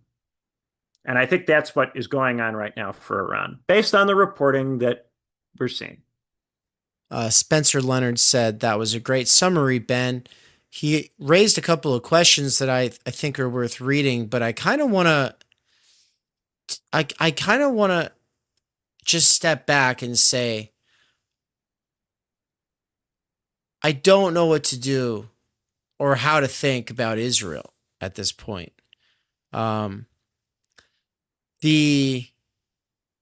I just don't even know. I'm at a complete loss for words. It just feels like we're supposed to kind of just be like, yeah, well, realpolitik and ethnic cleansing, it's been on the agenda for a long time. There's no other option, and it's just the way that it is. And we got to have some ally out there. It might as well be the allies that are deepest in bed with us. But one thing that's interesting is that, Trump, it was very loud about how the war in Ukraine with Russia, like this would not have happened if he was in charge. And he's even said the same thing about Israel and Gaza. Well, I mean, okay, man, but this is continuing just fine. This is officially underway. I don't think he's going to be able to do anything to change it. I don't think he's ever going to do anything that really contradicts Israel. And I guess there's part of me that just wants to say, it just seems so far beyond anything that we can do, or that should be done. I have no idea. It just seems too big, I don't like any of it, but I just don't like it. You know what I mean? It's very stupid. I don't have anything intelligent to say about any of it, except that it seems like the possibility of something else was lost in the 20th century, and now we're here. So the alternative in Gaza is for Egypt to either take the population or to provide security in Gaza. And Egypt has to be persuaded to do that. Egypt is economically broke. Egypt has no reason to do either of these things, either to accept a large number of refugees that might be politically hostile to it because many of them would have Islamist sensibilities that would conflict with supporting the secular dictatorship, or to undertake the costs of providing police action in Gaza, which would be expensive for Egypt. It would be costly to the Egyptian army. It would cause Egyptian soldiers to be killed. These are things that, very understandably, Egypt does not want to do. And there would need to be a willingness to compensate Egypt enough to persuade Egypt to do this stuff. And Egypt understands that to do something like this would be dangerous for it because it could result in it being accused by its population of aiding and abetting Israel in the activity in Gaza, which is a different thing from aiding and abetting Israel in fighting the Iranians. Aiding and abetting Israel in the activity in Gaza is a much hotter thing for an Arab state to touch. And therefore, Egypt would need to be really, really paid in some big way to take on that cost. And the unfortunate reality is that nobody has been willing to pay the Egyptians what the Egyptians would need to be paid to absorb the cost of cleaning up that mess. Why is it on Egypt? It's on Egypt because Egypt has the territorial border with Gaza. So Egypt is the country that the Gazans, if they were to leave, would enter. And it's also the country that could go in with military force that would be an Arab country and provide order there. Egypt could potentially get help from other Arab states who could make contributions to a joint effort. That's something that's sometimes discussed.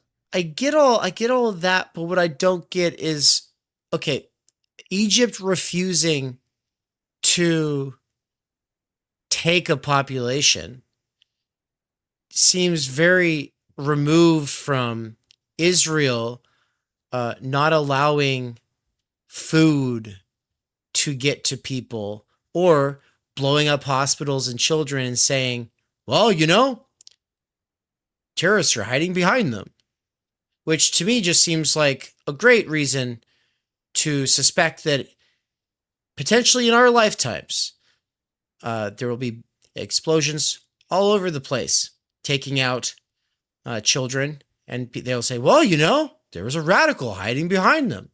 This is like right now with the No Kings thing. I saw people with these, you know, talking about MAGA is the American Taliban. Well, we know what the America does with the Taliban. You know, we when you say that MAGA is the Taliban, you're saying we have a terrorist internally that is worth blowing up. And if our policy is, hey, you know what? There might be children in that house. Who cares? There's a bearded person with a gun in there who doesn't like the government. Drop a bomb there. And I think that this is the big way that, you know, going to some of these churches we've been going to recently, they all like to have their Zionist flags, you know, because they consider themselves Judeo-Christian. And I'm just always like, man, you guys as conservatives are supposed to care about precedent. The precedent being set by just saying it's anti-Semitic to say that this is insane or inhumane or wrong. And then to turn right around and say, well, you know, human shields, they're hiding behind children. It's like, yeah. And you know how many bearded men with guns have big families in conservative communities all across the United States. So I just don't. So at this point, it sets an insane precedent. Destruction that has already taken place. And now there's a question of, suppose Israel were to stop and were to withdraw, what would happen? There would need to be reconstruction. Someone would have to pay for that. And somebody would have to provide security in Gaza. If nobody comes in and nobody provides security, there's a possibility of Hamas reestablishing itself over time. Israel will not tolerate that. So Israel will not leave unless there is somebody else who comes in and provides security. Donald Trump floated the idea of Americans doing it, which everybody in the region hated. Nobody in the region liked the idea of a European or American force coming in and providing security. So that leaves some composition of Middle Eastern states as the other entity that can potentially do this.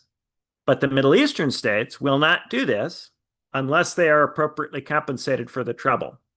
Because they rightly point out the United States and the Europeans have much more in terms of wealth and resources to potentially dedicate to something like this. So on the one hand, they'll say it's not acceptable for the Americans or Europeans to deploy to the Middle East and run Gaza, but also they don't want to do it unless they get paid by the Europeans and the Americans to do it. And I think it's entirely fair that they feel that way, for what it's worth.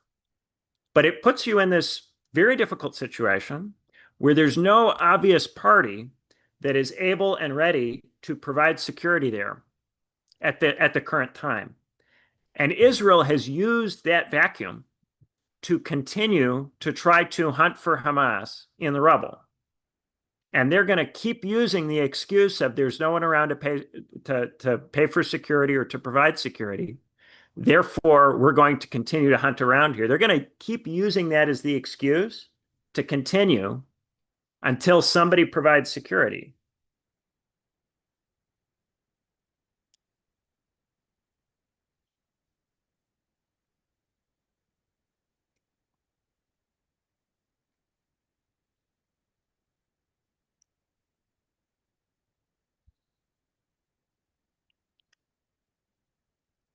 So, and I want to bring you in on this because I just feel like I'm just going to keep interrogating Benjamin here, but like I don't know. You've been thinking a lot about Israel, and or I don't know. I don't want to put you on the spot, but I am curious what you're thinking of this.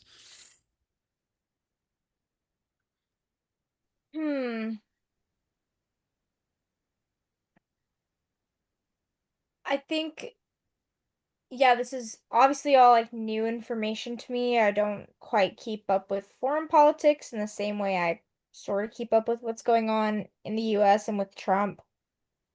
But it's definitely like scary. It's always something that stresses me out on a deep level that maybe I've gotten less stressed about just as I've gotten older and kind of seen, okay, I feel like we've had a World War III scare every year since I can remember.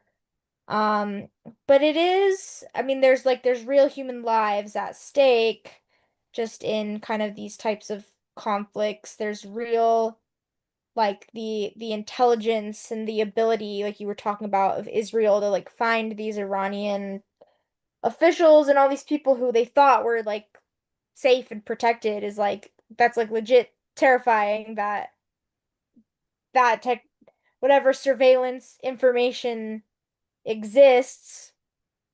Um, so I guess this is like it's reassuring in a sense to have it like broken down on why everything's happening because it's not in the best interest of any of these states to have a World War III, which I think is what always calms me down is like they're not trying to aggravate like the United States, for example, or any of these major countries.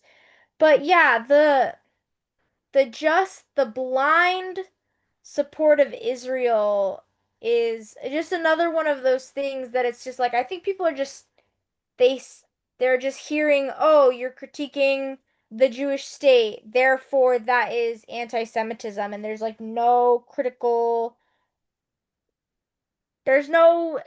analysis on any of that. There's no nuance. It's just like all of these sides, Dave and I were just talking about this today, it's just very like, no, this is bad. So we're gonna react as if you saying this thing is the actual worst thing in the world. It's about as bad as Hitler. Both, I mean, in all the things we've been talking about. Um, yeah, I think that, yeah, this is all just kind of like interesting and new information to me. But it's nice to, yeah, hear it broken down in like why it's playing out the way it is. Um, yeah, so thanks for that. Yeah, many of the nastiest and most intractable conflicts we have on planet Earth come from partitions that occurred at the end of the British Empire. And these Mhm. partitions create situations where you have large populations that are living in territory that is all of a sudden assigned to people who aren't them, who are then expected to move or to comply with something, with a directive that came down from the UN, that was imposed on them through great power negotiations in which they only loosely had a say. And in those cases, there's great dissatisfaction with the way in which all of that went down. But that dissatisfaction gets directed at the other party. So in the case of India and Pakistan, you see this kind of conflict, and then also between the Palestinians and the Israelis. In both cases, you have a British colonial empire coming apart. You have the UN adjudicating territory. In the case of the Israeli-Palestinian partition, India voted against it. And India voted against it because it knew what partition does and what it would do to the people there. It would create for them this illusion that they could not live with each other, that they could have their own states and not have to cooperate with each other. And that illusion, once you create that, it's very difficult to get rid of that again. And we're seeing the same kind of thing in India and Pakistan. It's a consequence of the British Empire and the failure to take it apart in anything like a sensible way. But it was a very difficult thing to start with, taking apart the British Empire. It seems to us today to be the obvious thing to do, but at the time, it was a very challenging thing to do. There was a whole system for running huge parts of the world that all of a sudden was taken apart, and responsibility thrown to people who were not necessarily equipped to deal with it, often dealing with borders that they didn't choose, with armies handed to them all of a sudden by people who were leaving and saying good luck, and who were not going to put up the money to support their development, were in fact going to make the terms for any loans that they sought onerous. The breakup of those colonial empires was a nasty, nasty thing, and we're still dealing with it. And that's the trouble in picking sides in it and saying, for Israel, against Israel, for India, for Pakistan, for Palestine. There's a missing of the order problem that is created when an empire goes. And then there's an attempt to keep the peace through a security system that relies heavily on continued external interventions from the departing powers. That is a pressure cooker environment that leads to a lot of endemic conflict. But what we tend to do in the world is to try to manage those conflicts and prevent them from getting too hot instead of dealing with the fundamental causes of them. Because the fundamental causes would require making people do things that they're not willing to do. Make the Palestinians citizens of Israel would be a very difficult thing to do. A Palestinian state, at this point, you have so little territory for that, and the territory is so economically battered. And you could not possibly secure it. You could not secure the territory of the Palestinians against an Israeli state that might make further incursions. Israel would never permit an army to be constructed in the Palestinian territories capable of that. So a two-state solution in which the Palestinian state is a real state that has real political independence, that can defend itself, there's no possibility of that while there is an Israeli state. So then, what are you talking about? You would have to be talking about some way of putting Palestine and Israel back together into a single state. There is no sufficient constituency for this among supporters of either side at this stage. It's a very difficult thing to resolve for that reason. And then people look at the abuses and go, isn't it horrible, the things that are occurring? And of course it is, but this doesn't mean that there is something straightforward to do, that everyone can agree to. The reason that we get war and the reason that we get violence is that people choose war and violence over the alternative, which is some sort of agreement. The agreements that are available to them, they won't accept. And so they choose war and violence in an attempt to change the nature of the agreements available, to alter the terms of cooperation. It's a symptom of deep, intractable disagreement that has not been successfully managed in any other way. So when we see it, especially when we see it repeatedly in the same place with the same parties involved, it suggests a very, very difficult to manage conflict. But I wouldn't suggest, as some people do, that the conflict goes back centuries or millennia. This is all hogwash.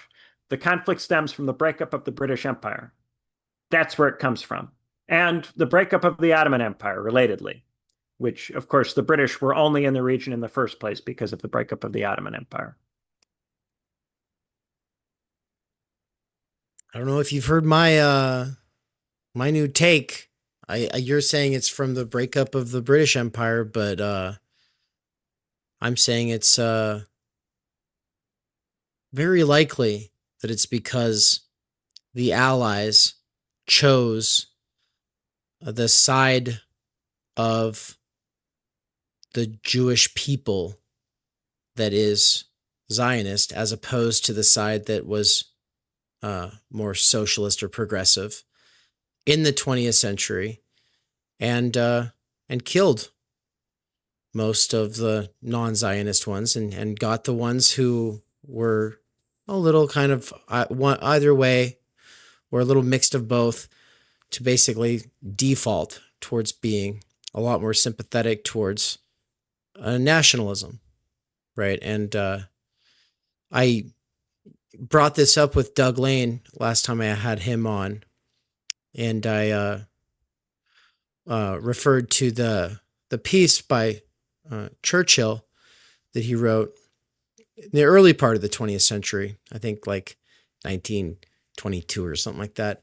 And it's called Bolshevism or Zionism. And in it, he talks about good Jews versus bad Jews. And insofar as he thought that there were, it's like, well, who's overrepresented in socialist movements?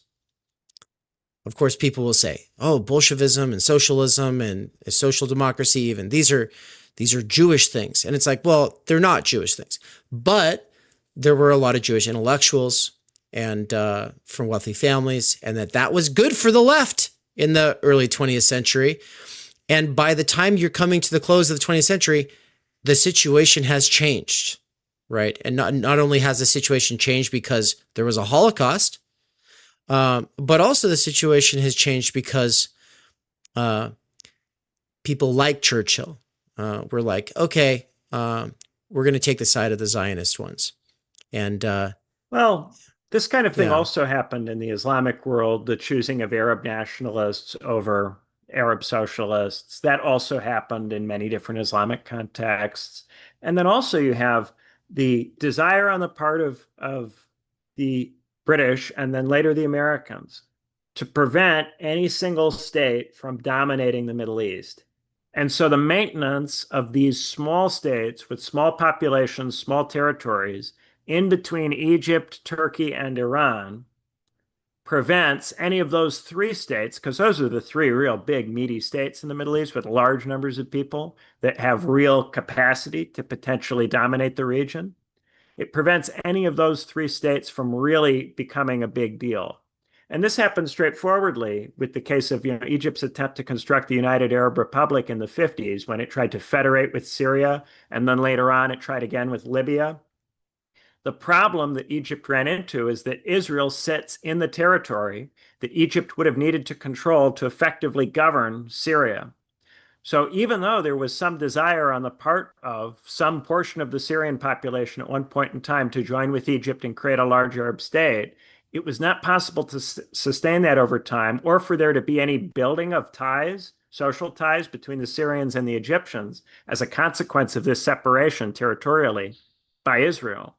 So they weren't able to construct that state on that basis.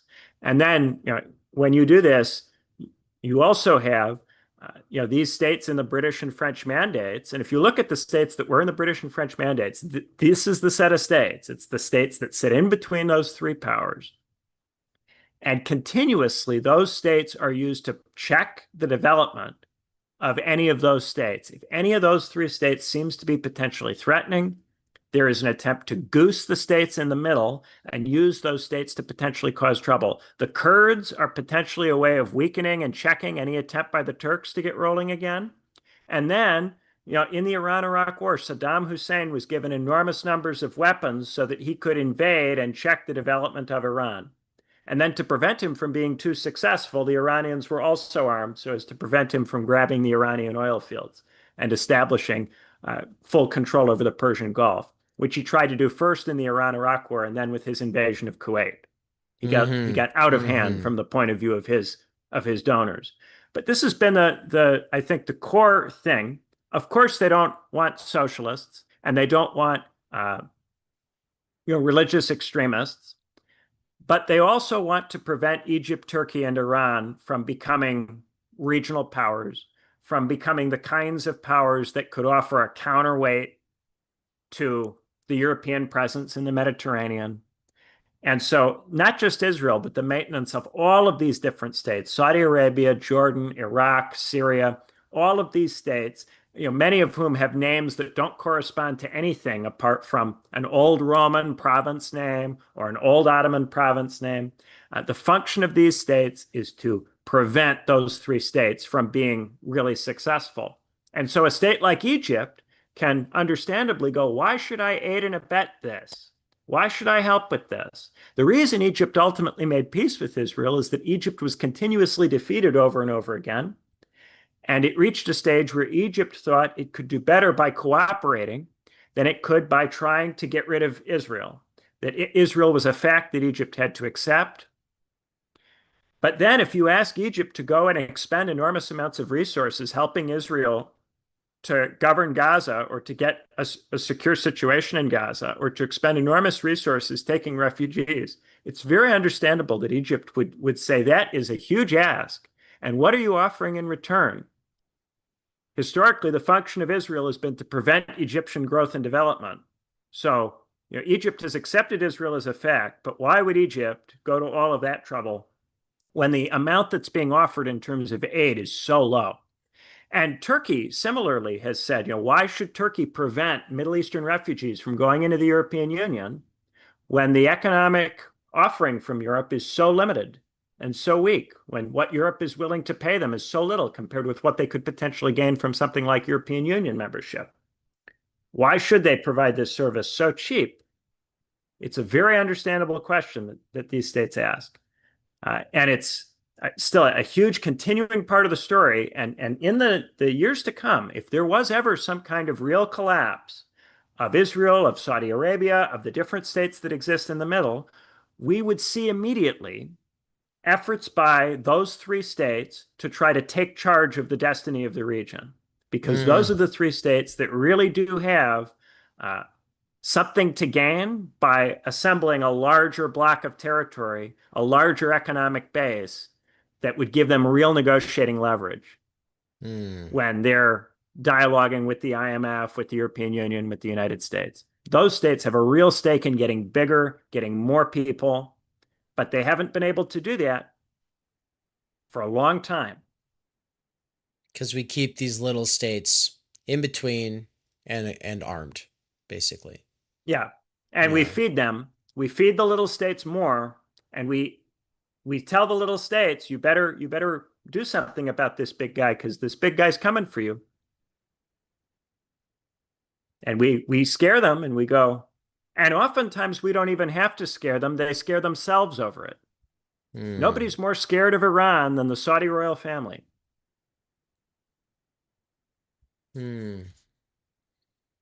Saudi royal family, regards Iran as this gigantic, huge, menacing state. Saudi Arabia has a tiny fraction of the population that Iran has.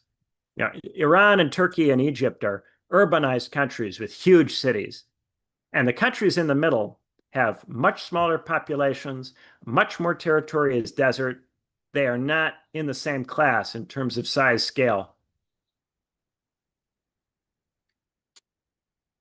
Yeah, J. Scott said buffers, and I'm just thinking like buffers, but also a buffer just separates, right? Whereas it's also like there are deep antagonisms here being funded. These states get drawn into struggles over the regimes in the states in the middle, and then the constant conflict over the form of regime in the states in the middle is used to exhaust. So states like the UAE or Saudi Arabia, they get involved in these conflicts. Turkey, Egypt, they get involved. And there's a continuous waste of enormous resources in the region as the states struggle over the types of regimes that will exist in the states in the middle. Huge amounts of Middle Eastern potential is continuously wasted as these three states struggle to try to increase their power.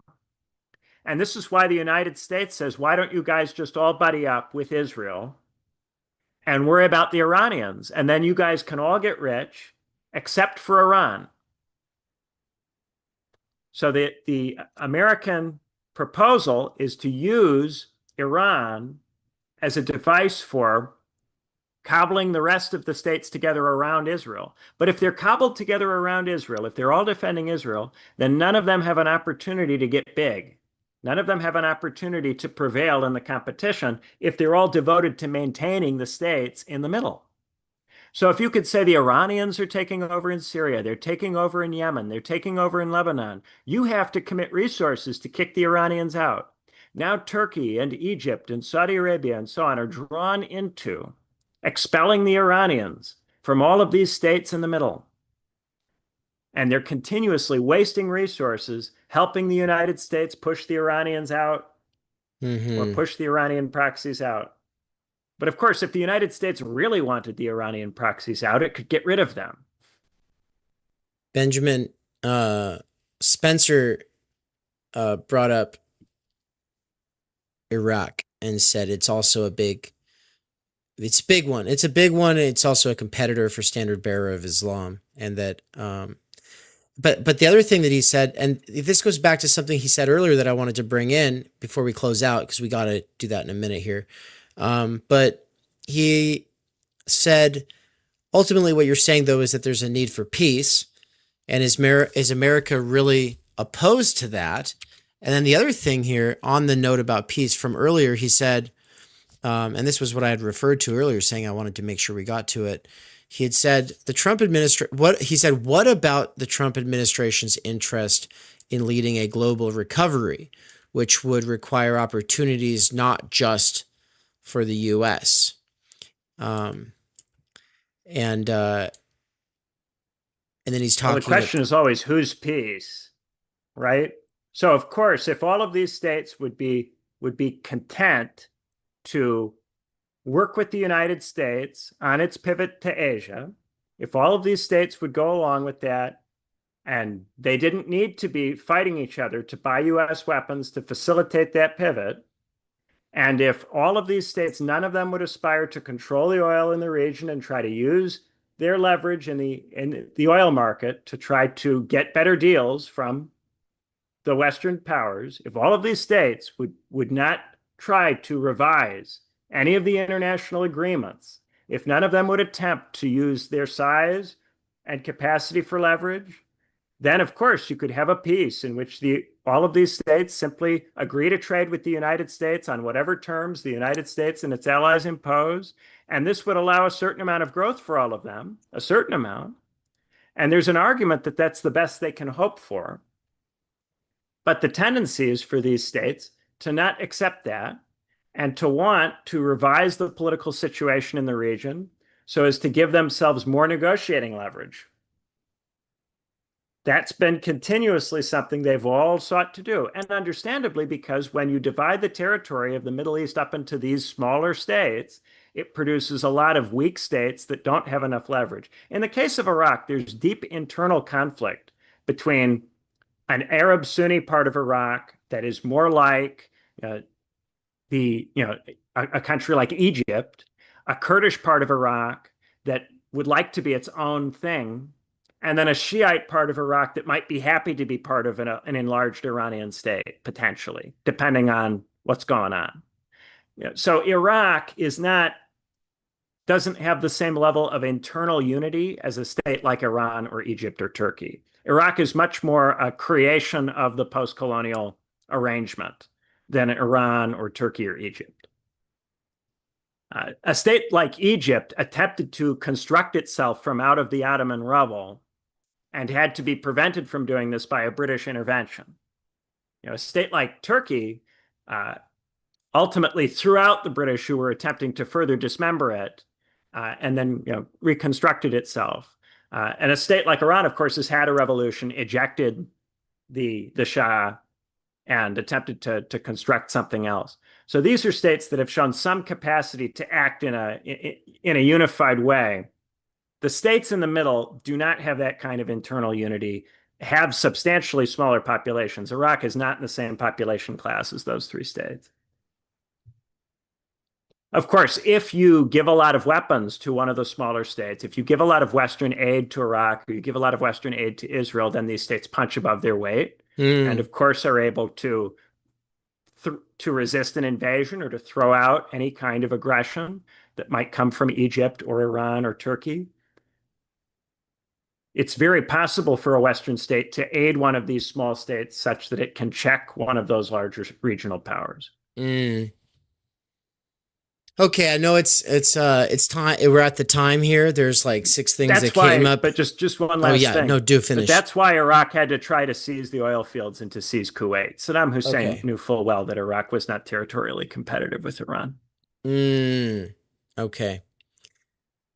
So we have to cut it, but I don't want to because I feel like this is the crash course that we need. But we can do it again. I think hearing it a few different ways, a few different times is probably all it takes for people to get a sort of sense for the lay of the land, who the big players are, what their motivations are. And there's always ways of going in deeper to it. I know Spencer was bringing up some ways that we could go deeper into it. But as J. Scott said, we don't have time for a 347-hour speech, Spencer. And I said, sadly, I don't think it would even take 347 hours, maybe just a few more. But, what I would give people as a way of going deeper into all of this, obviously, we have a whole backlog of episodes. Anne and I at What's Right have tended to focus. And Anne, I'm about to call on you to tell people about what's coming tomorrow morning from What's Right. We've done all kinds of really cool stuff recently. But at Why Left, though, it's a different sort of focus and emphasis. And so if people who just listen to What's Right, this is a lot more like the Why Left stuff. People who just listen to Why Left, well, you can hear a little bit more about the stuff we've been doing. But I assume most of you kind of already know about everything we're doing. So what I want to say, though, is I do want to come back to this. I hope we get too soon. But if not, if you are listening to this and you're like, wow, I want to keep going deeper into this. This is really interesting. And if you wish you could zoom out from everything that Benjamin's been talking about and from where he's at, get a bigger picture as to the kind of peace that would be necessary as opposed to the US's peace or Trump's peace or whatever that would be. If you got to check out the Black Pill episode, Benjamin's Black Pill. Go check that one out. That one was very recent. It's good, and it really gets into what we're up against. And by us, I do not mean leftists. By us, I mean humanity. And it is a serious conundrum. Whether you're right, left, or neither, it doesn't matter. It's a serious pickle what he lays out, and I think that should be obvious to anybody who does check it out. And if it's not a serious pickle for you, if you don't think it's a real problem, I'd love to hear about why you think that. And so that's what the comment section, I think, is enabled for. I think it's enabled on that one. We're a little more selective about when and where comment sections are enabled, and in some cases comments are held, but on this one it'll be enabled. And so you can also provide us more of your thoughts down below. And what's coming in the morning? Drum roll.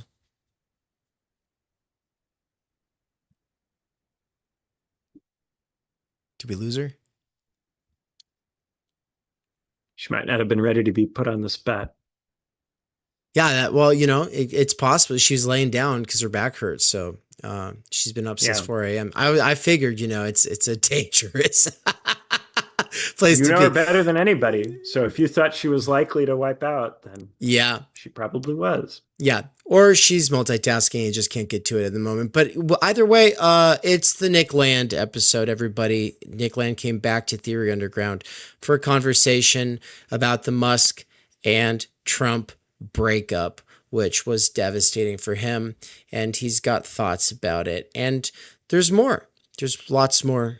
He ended up talking about homeschooling his kids and all kinds of stuff that you would have never imagined he would talk about. He talks about God. He talks about Protestantism. He talks about why he thinks Catholicism is a weird way to go for people who are coming out of the CCRU stuff, because I asked him what he thinks about the CCRU to Catholicism pipeline, since many of the major people involved in that kind of research, they end up going into Catholicism. And it's weird that it's like they're doing all this pagan magic weirdo stuff and then they go into Catholicism. Well, it's not really that weird for reasons we get into, but he still thinks, he's like, why? But really, guys, why?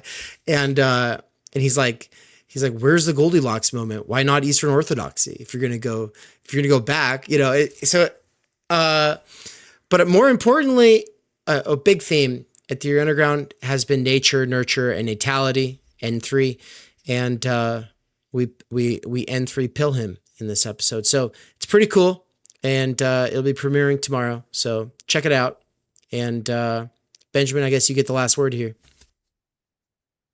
Well, thanks for another lovely episode, Dave. Good to talk about all of this stuff, and don't let all of it get to you guys. Keep staying with it. Remember, when the Iran-Iraq war was going on and 500,000 people were getting killed, your parents were buying houses and having you and not thinking about it. Thank you, Benjamin. This has been good. Everybody, have a good night.